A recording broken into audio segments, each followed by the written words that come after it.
then once it was a fight and not just him hacking people up with a machete, I think he realized, like, okay, I wasn't planning on a fight.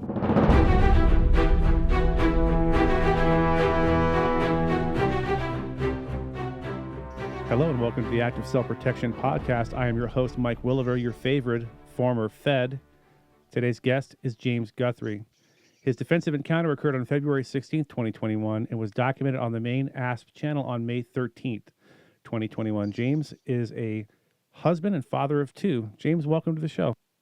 Hey, how's it going, bud? It's going really good. How long had you been carrying a firearm prior to your defensive encounter? Actively carrying one, not very long. I've been shooting ever since I was a kid. You know, my family's hunters and stuff like that. So, but actively carrying one like every single day, probably since I got out of the military in 2008. So probably close to that. Okay. And I assume you're in Florida. Did you go through some kind of CCW class or something before you did that? Or is it just a go ahead and carry kind of state? Florida, the state of Florida requires that you just, as long as you have a DD-214,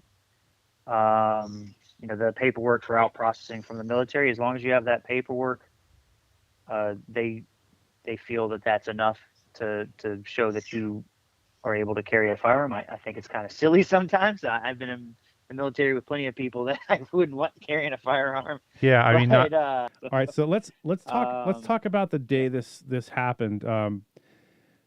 I know from talking to you the other day, you'd been in work early, you'd done some things and come back in when this whole thing started. Just walk us through that morning real quick.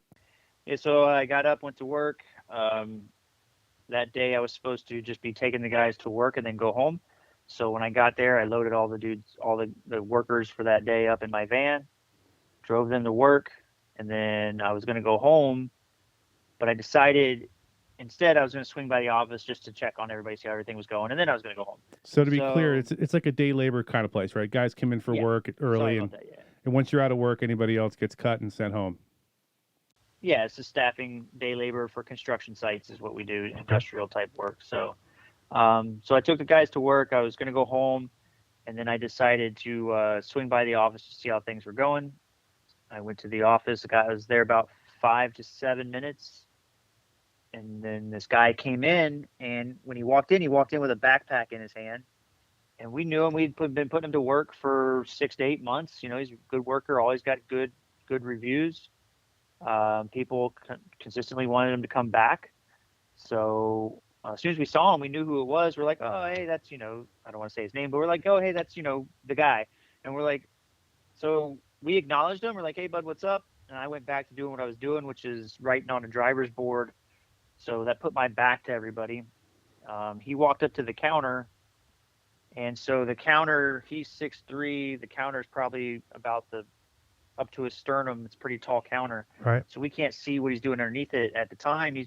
We didn't know it at the time, but pulled a machete out of the bag where we couldn't see it, and then came through our door to our office area with the machete, and took and struck my coworker in the neck. And when he brought it up and swung it down, when he did that, it kind of turned sideways and hit her flat in the neck, which bent the machete a little bit. But also it sounded like, I tell everybody, it sounded like a baseball hitting a bat hitting a baseball, like it just that crack. Now at that time you had your back turned, so you didn't see this happen. You saw it on the tape later, but you didn't see it as it went down. Okay. I just heard the noise. As a matter of fact, like when I heard it, I thought it was somebody slamming the door, because we had a van driver that was going in and out of the door every couple minutes because he was doing cleaning and stuff. So I thought somebody slammed the door. So I turned around thinking, oh man, like who's slamming my door? What the heck's going on? You know? Right. And then I see, and even in that moment, I didn't realize until I saw the video later, I didn't realize he had hit her in the neck with the machete. I thought that like I remember thinking that he had her bent over the counter, because she was bent over the counter. He was standing behind her when I turned around. And in my memory, before I saw the video, I thought he had her bent over the counter and he was punching her. Okay. So I thought the bang I heard was like him missing and hitting the counter is what I thought that was. And then real quick, you know, in a split second, I realized there was a machete involved. Right. When he hit her, it kind of laid there on the back of her neck. That's why I didn't see it at first. And then he reached over, grabbed it, and then pulled it up. And when he did that, she had reached back because she was dazed. She was like, what the heck happened? And when she reached back, the machete hit her in the wrist and severed the artery in her wrist. So she started freaking out. She's spraying blood everywhere. She's in a lot of pain. He turns at me. I draw my pistol. I conceal carry a pistol, appendix carry. So I draw my pistol, and as I'm bringing it up, I get 2 shots off. I get 2 shots off. One of them goes wide, and one of them hits him in the arm. Did you know that as at the he's time? coming at me. I did not know that I hit him. So at the time, I knew I fired 2 shots. I thought both shots missed him, which irritated me more than anything else. It's actually pretty common, believe it or not. Yeah. So he's coming at me. He's got the machete up over his head, and he's trying to, just do a haymaker, swing it down at me. I just, I know shooting somebody is not like in the movies. You hit them in the toe and they fall down dead. Right. Instantly. So in my mind, I knew even if I shot him straight in the chest, he's still going to attack me. He's still going to go through that motion. So I made the decision to give up my left arm because I'm right-handed and the pistol's in my right hand. So I take my left arm and I just throw it up over my head because the machete's coming down at my face. At the same time, though, there's a clothes basket behind me that I trip over. So I lose my footing. I fall down right on my backside. At the same time, just before I hit the ground, he crashes into my shoulder with his knee, which dislocates my left shoulder out the back. And then when I hit the wall, it pushes it back in place. And then I hit the floor. He crumples down on top of me. I'm trying to get an angle on him with the pistol. So that pistol I had that day was a Springfield XD9. It's got what they call a backstrap safety. So in order to engage the backstrap safety, you have to have a really firm grip on it. You can't have some limp wrist grip and still pull the trigger. Or have your wrist angled at a weird angle. Yeah. So we talk about having an alignment, so like you have to have your wrist and elbow alignment. If you're like this, then it's not gonna, you're not gonna have that backstrap safety in, and you're gonna have a misfire. So I'm trying to get my elbow down, and because my thought process is I'm just gonna take this pistol, I'm gonna point it at his chest, stomach, whatever I can, and just start pulling the trigger until I'm out of bullets. Right. Because he's still got the machete and he's still trying to kill me with this machete. And the other thing is he's yelling this whole time, I'm going to kill you. Like, that's all he keeps saying, just over and over and over and over again. So I'm trying to get an angle so I can get more shots off. It doesn't happen. At the same time, he's wrestling with me. Now, I had just come back to work over being bedridden from a really bad case of COVID. My entire family got it. And I mean, like, the sickest I've ever been in my entire life. Horrible, mega flu-like symptoms. So I was super weak. I still was kind of a little dazed. That flu fog. And, right. So this guy works construction every day. That's like, so he definitely had me. He had me in the strength department. Like, there was no doubt about it. He was definitely stronger than I was. Right. And at the time in my head, I thought I missed him with both shots. So I'm thinking, like, this guy's full strength coming at me, not realizing that he's losing blood too at the same time. Right. So, but yeah, so we're tussling, and I don't even know how it happened. Somehow the pistol comes out of my hand, probably just because I was just too weak to hold on to it, because he's got the machete. So my left hand is on his arm trying to keep the machete from cutting me. And then my right arm's got the pistol, and I'm trying to get an angle. He's got his other hand on my arm trying to keep me from getting an angle. Right. Pistol somehow comes out, hits the floor. And when it hits the floor, he dives on it. Let me stop you right there. So now he's got the machete. Yeah. Yeah, hang on. So from the time you realized what was happening up until this point where you lose control of the firearm, is there anything going through your head, or is it just, I need to survive? Like, where's your brain at this moment? Because, like,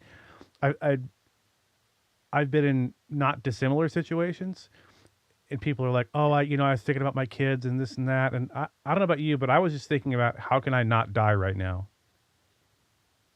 Yeah. Yeah. So at this point, up to this point, it wasn't even like I wasn't even in survival mode yet. Right. I'm in the story that I'm telling you.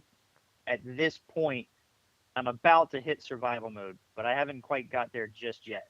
So at this point, it's just um, what's going through my head is what I need my body to do. So, when I see the guy just real fast, with fractions of a second, I make the decision because I'm going, okay, do I close the distance? Do I pull my pistol? What do I do? So that's going through my head. Of course, I went with pull the pistol. So then as I'm pulling the pistol, I'm not thinking pull the pistol because in my life, I've drawn that pistol from that holster a million times. So one of the things I do is every time I put that pistol on, I stand in front of a mirror in my bedroom and I draw that pistol from that holster. It doesn't matter if I've worn that same shirt, pants, or whatever a billion times. I still do it. If I take the gun off throughout the day 5 or 6 times because I'm doing different things, and when I put the gun back on, I do the same thing five at least five. With a I clear get the firearm, body of course. mechanics down. So yeah, of course, yeah, I always safe. Um, so my brain's not even thinking about pull up the shirt, draw the pistol, get sights on. Like my body's just doing that because I've done it so many times. But what I am thinking is I knew I was going to get hit with the machete. I knew it. Like once he started coming at me with the machete, I knew it was going to happen. So I just wanted to take that hit in whatever place I could that was going to be as least damaging to me that I could still stay in the fight. Right. So at this point, that's all I'm thinking about. It's just give up the left arm to the machete. You can still fight with because you got your right arm. Your right arm's your power arm. And then just stay in the fight. That's really all that's going through my head. It's not a survival thing yet. So as we're tussling and the gun hits the floor, he jumps on it, grabs it, brings it up and points it at me. I'm looking down the barrel of my gun. That's where everything changes. Right. Tell us about that. Yeah. So when I realized that my own pistol's pointing at me, I instantly in my head, my brain goes, "That's it, dude. You're done. You're not gonna see your wife, your kids, your family. It's all over. It's this is it. He's gonna pull the trigger, shoot you in the head, and it's all over." So it's really weird because when I tell people this story, like, um, there was a fraction of a second where I gave into that thought. Right. Like my body kind of almost went limp and was like, okay, I'm a religious guy. I believe that when I die, I'm going to go to heaven and hopefully get to stay there and everybody's going to have their judgment day and stuff. So I I was ready. So there wasn't. It's weird. I wasn't afraid. I wasn't scared. I was like, my brain just goes, all right, this is it. So there was a peace about it almost. Yeah, it was like okay, but also at the same time, and the only way I can describe this is I heard the voice of God because at the same time that I gave in, I felt this lightning bolt hit me and it like came in my head and it felt like it exploded out of my chest. And I heard this, everybody has that internal monologue and it's their voice usually as they hear. Well, I heard a voice that was not mine. And I just remember this overpowering sound of no. It's like so loud in my head. And it was like, no, like if he shoots you and kills you, he's going to take that gun and he's going to go kill other people with it. Like this can't happen. Get in the fight. You've got more in you. Stay in the fight. And at the same time that I heard that voice, I got just all my strength came back. A dislocated shoulder that had popped out, popped back in. My my 100% of my arm strength came back in my left arm. Like, I just can't explain it other than, God was there for me. So, um, and when that happened, I was actually thinking in my head, I'm like, okay, I'm actually thinking of, having studied jujitsu and martial arts and stuff over the years, like, I'm thinking of technical things I can do. I'm like, hey, I can do this grab, I can do this hip toss, like all these things. I'm like, punch him, punch him, punch him. But none of that happened. Like, even though my brain's thinking do this, like my body, it's like my brain wasn't controlling my body. And I feel like God took over and was like, this is what you need to do. Like, Right. just do this. And so, and all that was basically just smash into the dude. Just keep the distance close, keep him close to you, pull him in. He's got a machete. You need to be able to swing it to do any real damage with it. Of course, he's got a gun, but what happened was when my strength came, when I got my second wind, I parried the gun away from my face so that if he did pull a shot off, it's not going to hit me in the face. And then I started working the gun hand, and I was like, okay, well, if he cuts me with the machete, as long as I keep him close, it's only going to be minor cuts. Like, it is what it is.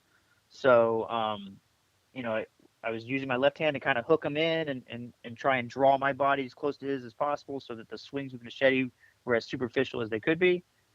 And then I started working the gun hand, and the gun, at some point, the gun fell out of his hand to hit the floor. At that point, I was like, we need to get away from the gun so that he can't grab it again. And I pulled him in tight, and I pulled us away from the wall. We kind of tussled out away from the wall and hit the floor. I went down on my back, having studied jujitsu. I'm perfectly fine on my back. I know there's tons of things I can do for my back.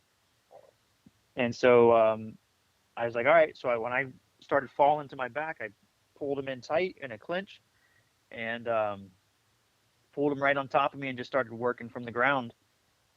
I got the machete from him. It fell to the floor. And then once that happened, my plan was just to hold on to the guy until the cops got there. I knew that they were coming. And I know the response time is pretty good, several minutes, and oddly enough, I thought we were a few minutes into this thing, which in reality, when you watch the video, it's like 30 seconds, Yeah. Yeah. So you told me So, the other day when we spoke that you locked eyes with this guy at some point, and yeah. describe that. And what did you see? Yeah. So when we hit the floor, and I'm clinching with the guy, that's when I'm face to face with him at this point. The machete's out of his hands. There's no weapons involved. It's just bare hands, and he doesn't know what to do. Like, I got really lucky, like either in panic or the fact that he's just not a fighter. Like, he had no clue what to do with his hands. So once he lost the machete, like it was like panic mode. Um, but at that point, I'm able to look him right in the eyes and see his face and everything. And when I looked in his eyes, the only way I can describe it is it wasn't human. Like, that dude looked like he was possessed. His pupils were massive, and but like I've seen people on drugs and stuff, and it wasn't like that, man. It was otherworldly. It was totally. It's hard to explain, but like I said, the only way I can explain is that dude was possessed, and so and at the same time, I'm looking him in the eyes, and I'm still vying for position. He tries to choke me, so he takes his hand and he puts One one hand? hand, Yeah.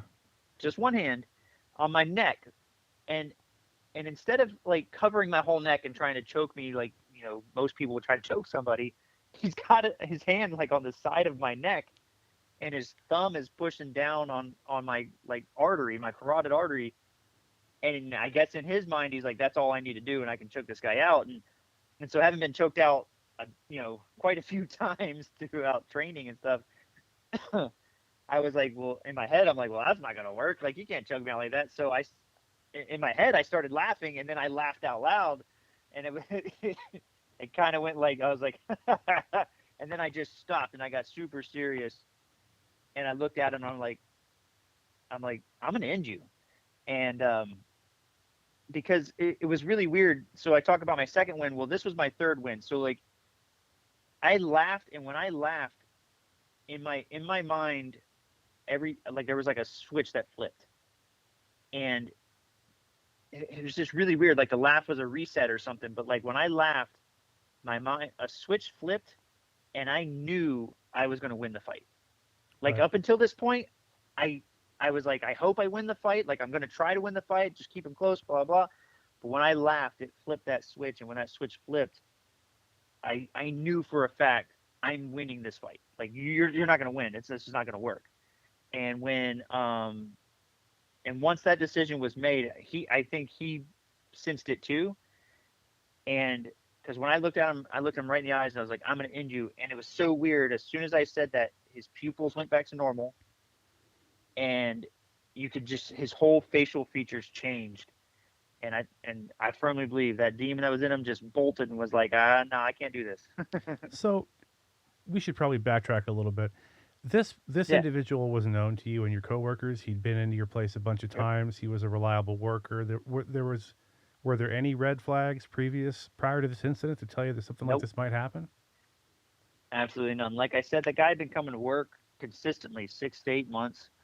Um, was a really good worker, got really great reviews, got tons of what we call repeats, so asked to go to the same job over and over and over again. Uh, there wasn't a single person at any point in time that ever made a complaint about the guy. And every time I've talked to him, super like yes sir, no sir, real nice dude. I don't know if he was just having a bad day or what happened, but So I also like so just another point on that. So when he was told to leave that day, or he wasn't told to leave like and get out of here or whatever. But what happens is when the guys go to work and all the work's out, usually we'll be like, hey guys, that's all the work we got for right now. So if you want to come back later, you can, or give us a call or whatever. But that's all we got. So you can go, you can hang out, or you can go ahead and take off. And most people decide to leave. So that's what happened. So I was gone, dropping guys off. My coworker told everybody they could take off. So everybody left, and there was about 10 to 12 people left over. Um, and he just happened to be one of them. And so they all left. And then, so when he left, the only people in that office were those two females. There was two females in the office, and I firmly believe that in his mind, he thought he was coming back to an office of two females, and that's it. And then he realized that there was two females and me, and he still was like, I can do this. And then once it was a fight and not just him hacking people up with a machete, I think he realized like, okay, I wasn't planning on a fight. so at this point, you're still on your back. You've gotten the machete away from him. Had you gotten the Yep. gun away from him at that point as well? Yeah, the gun had, before we went to the ground, like on where I was on my back and I pulled him on top of me, the gun had fell to the ground. It was Okay. it was off on the side of the room. All right. So at this point, you see his whole demeanor change. What happens then?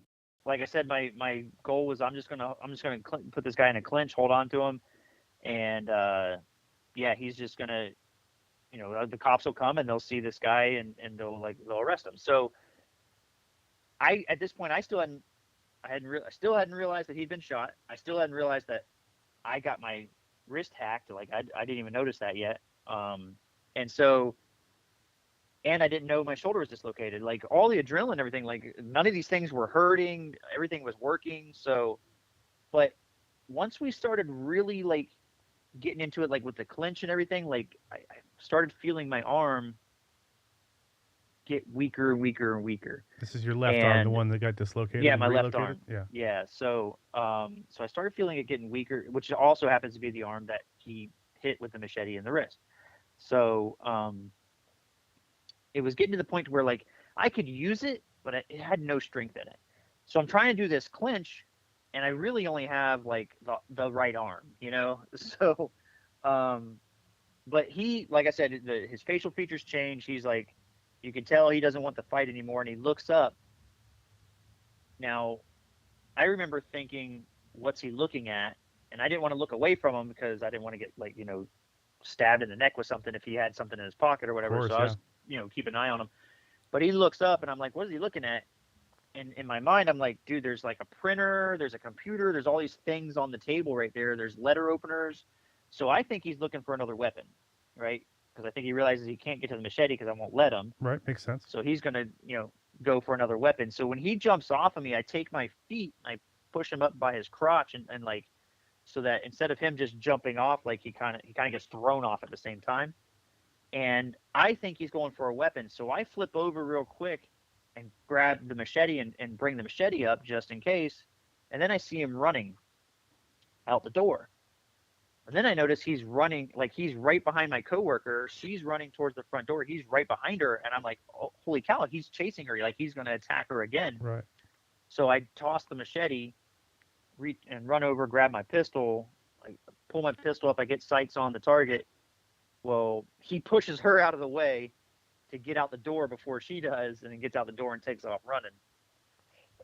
At that point, I realized the pistol wouldn't have done me any good anyway because it had had some sort of malfunction. And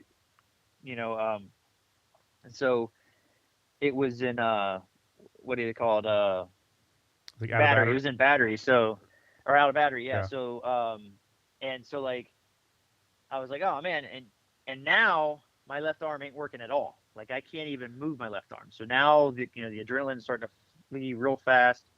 Can't move my left arm, so I'm trying to clear the weapon and everything with just my belt and my right arm.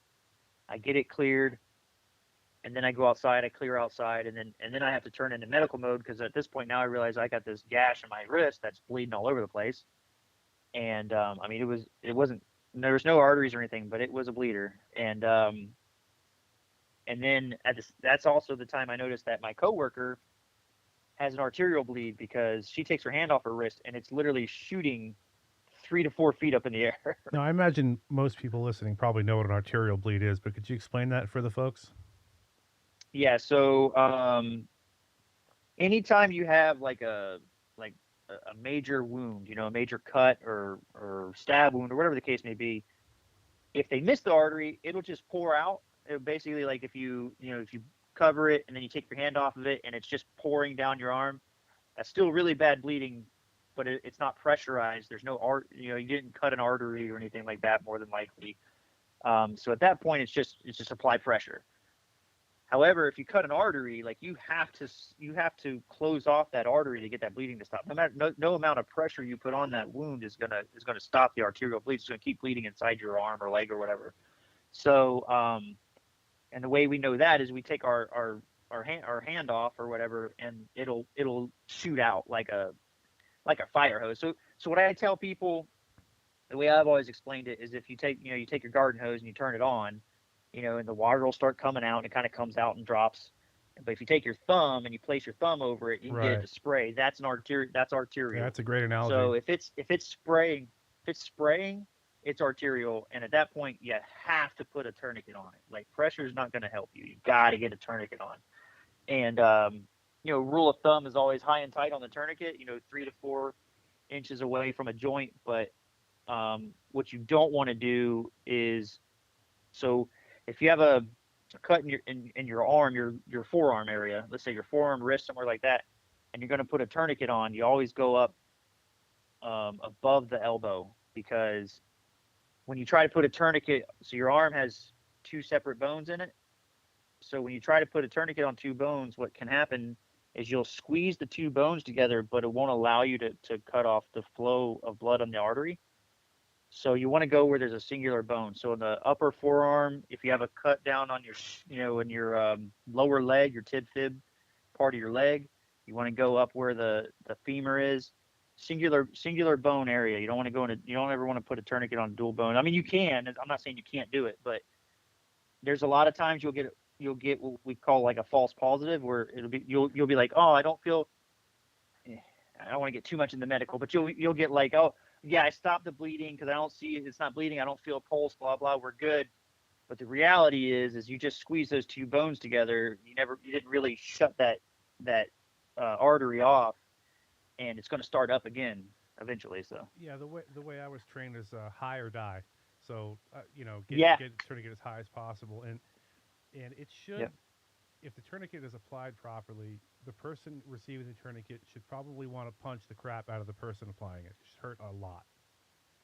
Yeah, it's bad. I mean, the ones going on your arms, they'll hurt pretty bad, but it's not as bad as the femur, because if you're putting, like, in order to shut off an artery, I mean, think about how thick your leg is, you know what I'm saying? Like, and you got to get through all that meat and muscle and everything else to squeeze that artery enough to shut it off. I mean, again, we go back to a garden hose analogy.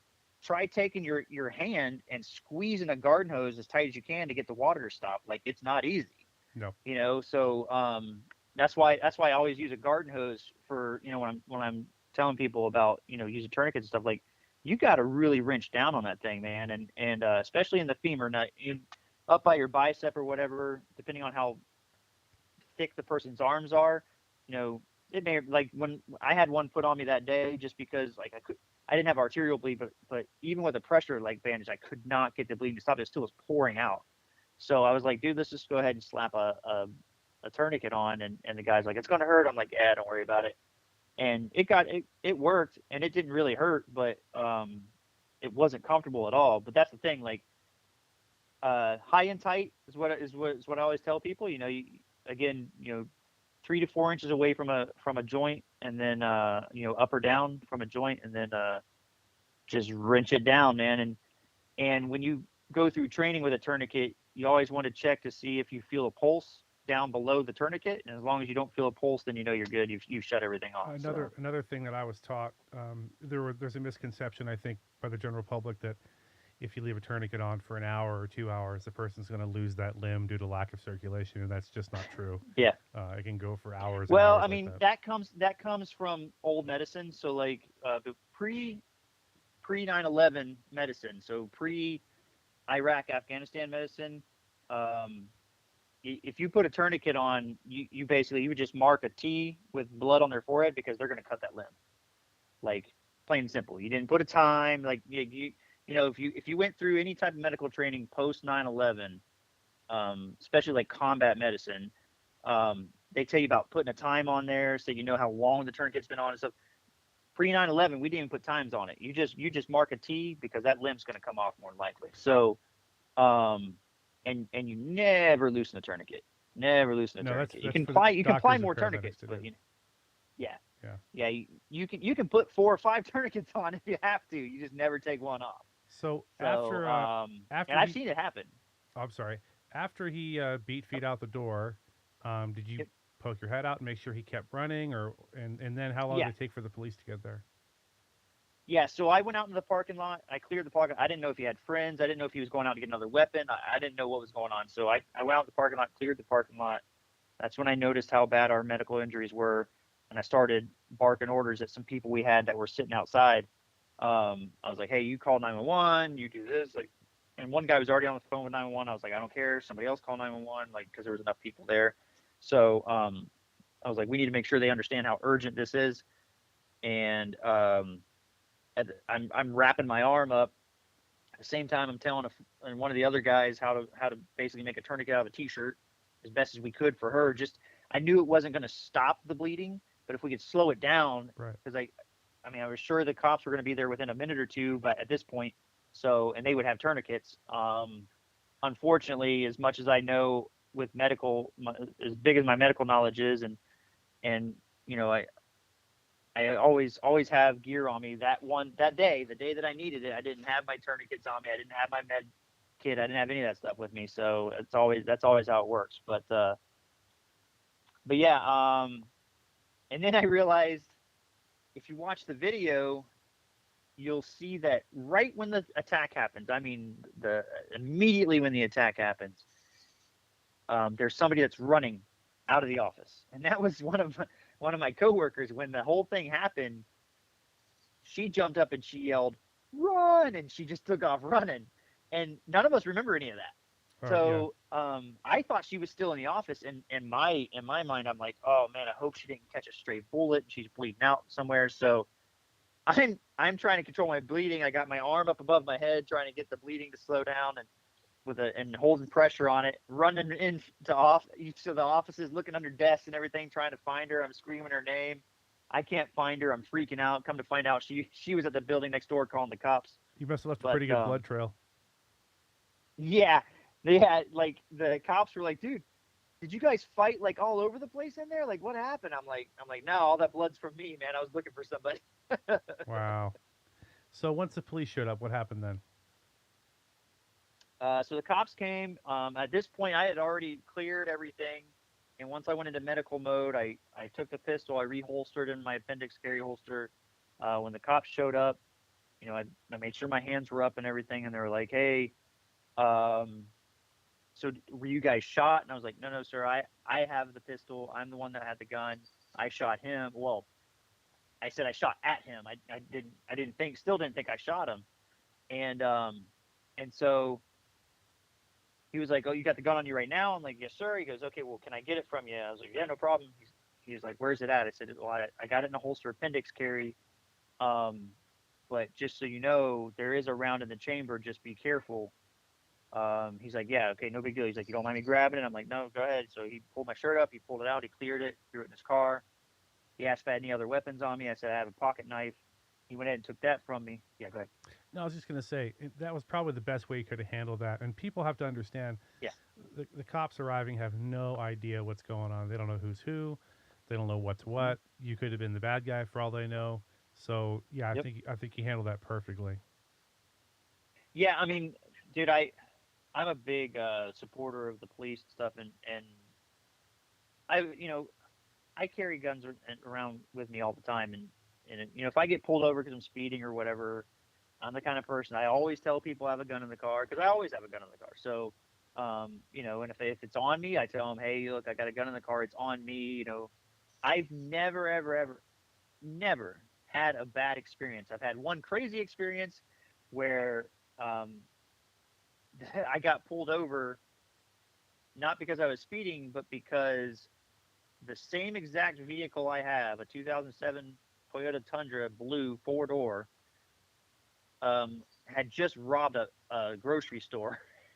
Now, So how does a in Toyota pickup truck rob a grocery store? Is my first question. yeah, yeah. So like somebody driving one just robbed a grocery store or a gas station in the literally like 2 blocks from where I was driving. Bad timing. Um, yeah, it was bad. And so they pulled me over. They pulled me over with 4 cop cars, guns drawn. I mean, it was crazy. And I just stuck my hands out the window and I'm like, okay, well, let's see where this goes. I kind of figured it was because I know it's not me, Right. right? So I know I didn't do anything. So I kind of figured it was, misunderstanding. So I'm like, got my hands out the window. Um, and then they're like, hey, they do the thing that they do. And so I go through it and come to find out it was a misunderstanding. They totally apologize. They're like, hey, we're sorry. We really apologize. Like, and I had a gun on me and everything, but they handled it totally professionally. But that was the only like odd thing I've ever had happen. Other than that, I've never had an issue because I'm always upfront and I'm honest and I'm super chill. And I mean, there's been times I've gotten like, for whatever reason, I've gotten a bad attitude from a police officer, but I don't let it affect me. Like I'm still going to keep myself mellow. And if it's a situation I feel like it needs to go to court, I'll take it to court. It is what it is, but I'm not going to deal with it right then and there on the side of the road. That's stupid. And that's half the battle. We can't, I Yeah, remember stopping people in my career and they wanted to call their attorney during the traffic stop. I'm like, that's not how this works. Like, yeah, just we'll just get through this yeah, and we'll go from there. So yeah. I think people listening, a lot of the folks listening are going to be concealed carriers themselves. What can they expect as far as getting their gun back if they are involved in a shooting? Well, that happened in February, so we're 5, 6 months away. Um, the gun's still sitting at the police department. I have friends that work in that police department. I'm like, hey, can you guys go over and oil my gun? Because I mean, that thing's going to be a hunk of rusty metal by the time I get it back. So, state attorney's office is telling me this could take 2 years or more Yeah. before everything's all said and done. Anybody that deals with this kind of stuff knows this process takes a long time. But here's the thing. So if you don't know what happens, that gun has to go into evidence because something happened. The guy's not dead. We're all alive, but something happened. There was an incident, and that gun was involved, so it's got to go into evidence. Understandable. I'm going to start a GoFundMe for a new gun, so you all can go donate. I'm just kidding. I'll give you 20 But bucks. yeah, so I tried calling Springfield to tell them the story, and they were like, "Oh, that's awesome," and I'm like, "Hey, what do you think about discount?" And I Yeah, never got a call back. not So so much. yeah, so but yeah, you got to understand that there's a process, and it is what it is, and it's frustrating. I really like that pistol, and that day that pistol saved my life, so I really like that pistol, but. I mean, it is what it is. There's a process, so it's going to go into evidence, and then once everything's done, you'll get it back, and but the the biggest thing is just people have to understand that they have to be understanding of a process. That's all I can really tell. But one thing that I really want to talk about is, and we didn't get into this the last time that we were talking, um, but I really want to bring up that the afterwards. So you have an attack, you have a traumatic experience, you have a violent attack, whatever you want to say. Like it's and you know this, um, it's not as easy as just going home and everything's hunky dory. So I've been through a lot. So I mean, there's definitely people out there who've been through more, but you know, I deployed to Iraq. I was in the military. I deployed to Afghanistan. I've seen some crazy stuff. The difference is mentally, I was prepared to see crazy stuff. In this particular situation, like I could have sat down and game planned this a million times, but what you can't game play is what it does to you mentally. Like you can't control that. When it comes to a violent attack, whether it's an attack or just a traumatic experience, period, I just want people to know that there's there's a mental aspect after that's over. There's a physical part of it, especially if like something I went through. You're gonna, you go home, you're hurt. My wife's a quadriplegic, so I go home. I have a left arm I can't use. I jacked up my left knee. So how do you care for a quadriplegic when you have a whole arm and a leg that's not working so well? Of course, yeah. So there's things, and you can't let that just totally ruin your life. Like you went through an experience and you got to come back from that. So one of the things that happens is especially men. So men are really bad at this. We like to kind of just hold on to things and let it build and let it build. You got to talk to somebody. This whole, we've all heard the statistic: 22 veterans a day, committing suicide, and that's just on the veteran side of things.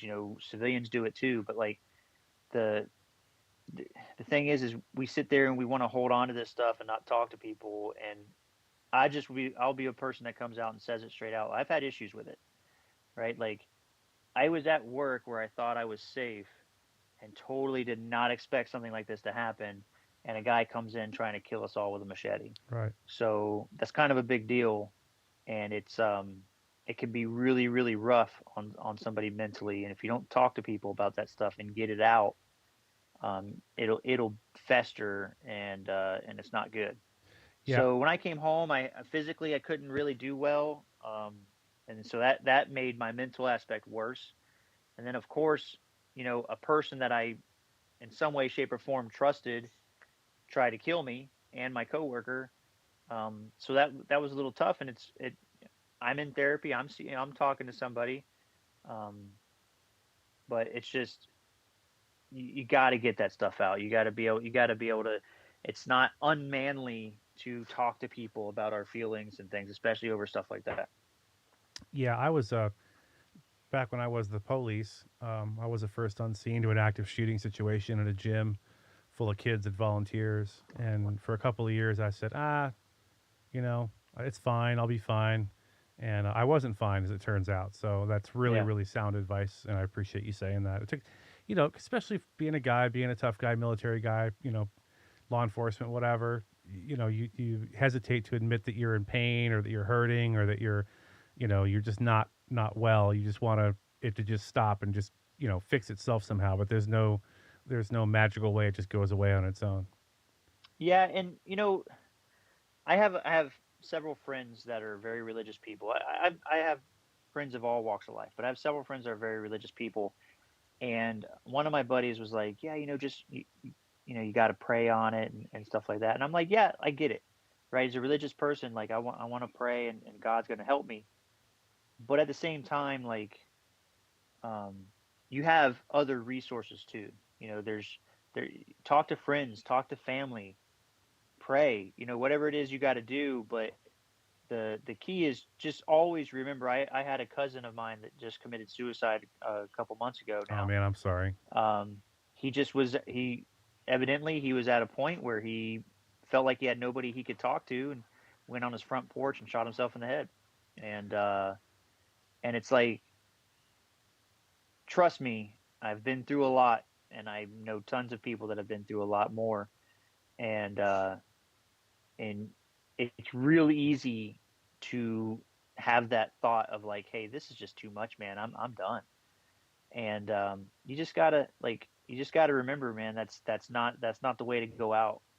There's even though it seems like you've hit a brick wall, and there's no way out, there's always a way out, and there's always somebody that can help you get out. You just got to talk to people, and the more people you talk to, the better chance you have of finding that person that's gonna give you that hand up that you need. That's really, really good advice. So James, I want to thank you so much for being here. Before we go, do you want to talk about the Full Spectrum Warrior podcast? sure, man. Shameless plug, right? So I co-host a podcast called the Full Spectrum Warrior podcast. The actual host of it is a guy named former Navy SEAL. He was a sniper in SEAL Team 10, Rich Graham, and we talk about a little bit of everything. We're both religious dudes, so we do get into the religious aspect of things, but we talk about a little bit of everything. We've had guys like Chris Peranto from Benghazi on there. I've heard of him. Yep. So we've had a strongman competitor, Elliot Holst, on there. Some other SEAL team guys, some Army Special Forces guys, guys from the 160th from the military. So we've interviewed dog trainers. We're not real selective. It's not like it's only military people or whatever. But if you have, what we do is we're looking for the it factor. Like, what is it that you have that's a little different, like your way of thinking, your way of processing things.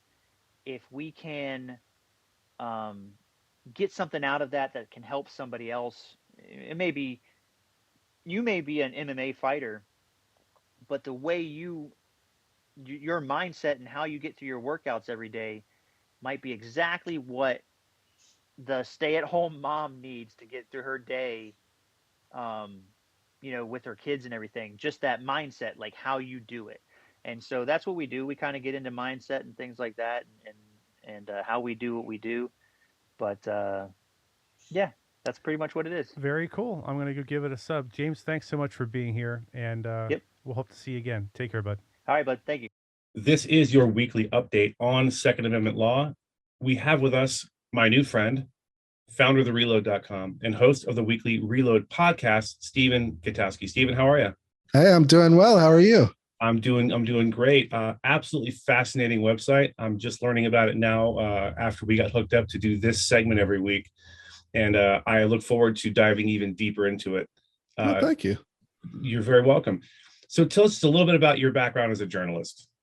Yeah, I've been a reporter for over a decade now, and I focus exclusively on gun policy and politics, really at the national level, and also a bit of gun culture too. Try to cover stories that really don't get much attention from mainstream outlets or even other gun publications, frankly. And I try to focus a lot on original reporting, less so than opinions or hot takes or aggregation, things like that. I want the Reload to be a place that's about original, sober, serious gun reporting. We were discussing earlier before we started the interview about how it's just very, very hard for anyone to find straight reporting. I mean, you can have a political point of view and ideals, and no one's perfect, but do your best to keep it out of your reporting and just give people the facts of what's going on right now. And in that vein, there is a story up now on the reload.com about an ATF agent who says that President Biden's nominee accused him of cheating on a promotion assessment, falsely accused him of cheating on a promotion assessment because he is African American. Do you want to tell us about that? Yeah, so I broke this story just recently here, and it was a black ATF agent, a former agent. He spent over 25 years within the agency, but he was up for a promotion. He went through an assessment that they were doing it back in 2007, and he claims that David Shipman, who's the President Biden's ATF director nominee, falsely accused him of cheating because Shipman believed he had answered questions too well. And the agent believes that was racially motivated because Shipman was also accused in a separate incident of claiming that too many Black agents had made it through an assessment and that they must have cheated in order to do that. By a different agent accused him of making those comments in an equal employment opportunity complaint that was filed against him. Okay. Now, in this situation, Shipman's complaint ended up initiating an investigation by the Department of Justice into this agent. And effectively, it sidelined him for 2 years of his career. It kind of handicapped his whole career, even though he says he was eventually exonerated from Shipman's claims. And so he's very upset about the whole situation, as you might imagine. There was a second agent that I spoke with also corroborated that the investigation happened at the time that the agent said it happened, and that he backed up also his credibility in the issue. And then the Department of Justice itself confirmed that David Shipman had accused an agent of cheating on an assessment, and that accusation did lead to an investigation by the department's investigator general, or inspector general. And so there is a report that exists of this whole situation, but it is confidential and the department wouldn't release it or provide any further details. They did defend Shipman against the allegations that he's racist, right? So the department denies that he's racist. Shipman himself hasn't made any comments, neither has the White House on any of this. But you did see Senator Chuck Grassley, who's the ranking member of the Senate Judiciary Committee. So they're the ones who are considering Shipman's nomination right now. They had a hearing on his confirmation back in May. And now Senator Grassley, who's the ranking Republican member on the committee, he sent a letter to the Department of Justice asking to have this report released so that, the senators can review what's inside of it. And that's the latest on it right now. So is DOJ cooperating with the senator's request to the best of your knowledge? We don't know yet. Their office hasn't received a response. His office did say that they had additional whistleblower reports that corroborated my story on this whole situation. So the senator's office itself has also spoken to sources that have backed up these claims about the existence of this report and this whole situation. So this is such important reporting. I think you would hope this sort of thing would get picked up by Fox News or CNN, but they don't seem to be paying any attention to it right now. Fox has written stories about it on their website, so the credit to them. They've also asked the Department of Justice and gotten the same response that I did. And that's good to hear. But no, oddly though, there hasn't been any follow-up reporting from any other major outlet, CNN or MSNBC, or even the newspapers that cover the Hill, like Politico or the Washington Post or the New York Times. So maybe that's coming, but I do find it, it's obviously a bit odd to have a story like this with direct allegations against a nominee of this importance to run an entire law enforcement agency at the federal level, and it hasn't received much coverage, even though it's already generated action on the Hill. And you would hope this would African American gun owners would be paying attention to the story as well. I find it disheartening that this sort of story just is getting this not getting the coverage I think that it deserves. I would love nothing more, and I think you'd agree with me, than for Fox, CNN, MSNBC, ABC, CBS, for all these places to just start getting back towards the middle and straight reporting. And I think what you're doing, hopefully this is going to take off, and they'll have to pay attention to someone with a sober, sane, moral voice who isn't pitching a political viewpoint, but just supporting your own ideals and your own belief in the Second Amendment without making it overtly political. And I really appreciate that. Yeah, thank you. I mean, look, I have my background is well known. I think out there, I'm upfront about being a informed gun owner myself and being certified to teach gun safety courses, although not to the level that you guys do it. I think you guys do some of the best, but and I actually would love to take a class at some point in the future here. Sure. I think that would be really great. But at the same time, I try to employ those old standards of journalism, the standards of fairness. I reach out to people for comment when they're implicated in a story, like I did with this one. I reached out to the White House for comment from Chipman, because if he has something to say about it, I think people deserve to know what it is. He just hasn't said anything to this point, and so forth. And making sure I have multiple sources before I make a claim like this, trying to be as responsible as possible in the process of reporting. I think that's important, regardless of your background or your viewpoints on different issues. So, that's really what I'm trying to do with the Reload. It's 100% funded by readers. So there's no backing from any of the gun groups. To try and avoid any sort of conflict of interest as much as is possible, right? Sure. I want this to be transparent, and I want it to be something that people can trust, that there isn't some shady deal behind the scenes. All of the money made thus far at the Reload, and it's only been around since April, so it's a brand new thing, really. But we're already beating major media to these kinds of stories. I don't know that they would get coverage without something like the Reload existing, but all of the support thus far has come exclusively from readers who buy memberships, and they get extra content. They get access to exclusive posts and a Sunday newsletter with more of my analysis, but that they also are supporting the journalism. So quick shameless plug before we wrap this up. Where can people find you and talk about subscription prices, all that kind of thing? Yeah, absolutely. You go over to thereload.com and you can look, there's a free newsletter for people who want to try it out and see if it's worth the money, right? I don't begrudge anyone who wants to do that, obviously. But if you want extra access to exclusive content, or you want to support what I'm trying to do with the journalism, it's $10 a month or $100 a year. So you get the 2-month discount on that. And then there's also a co-founders level for people who want to go, even further. I'm planning to cover things like the NRA annual meeting. It costs money to travel out there to, Houston this year. Same for like SHOT Show and different events. I went down to Florida to cover the 3D printed gun match that happened down there.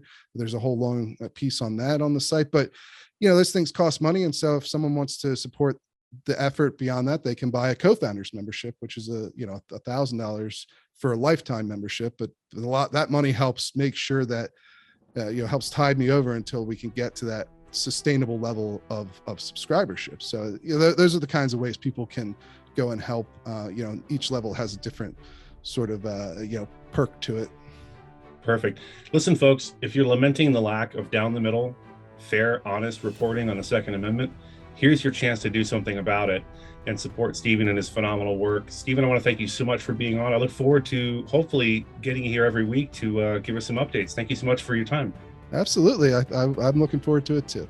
All right. Take care, buddy. Hey, gang. I don't know what ammunition costs where you guys are at, but where I'm at, it's ridiculously expensive. I was talking to Samuel Millibrook, who runs our active self-protection instructor development course the other day, and he was telling us that some of the rounds folks are bringing into class are $1 to $2 per round. You multiply that times the whole class, and it's nuts how expensive it can get.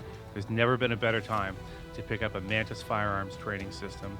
Mantis has been a huge, long-time supporter of active self-protection. We're so grateful for their support and their product.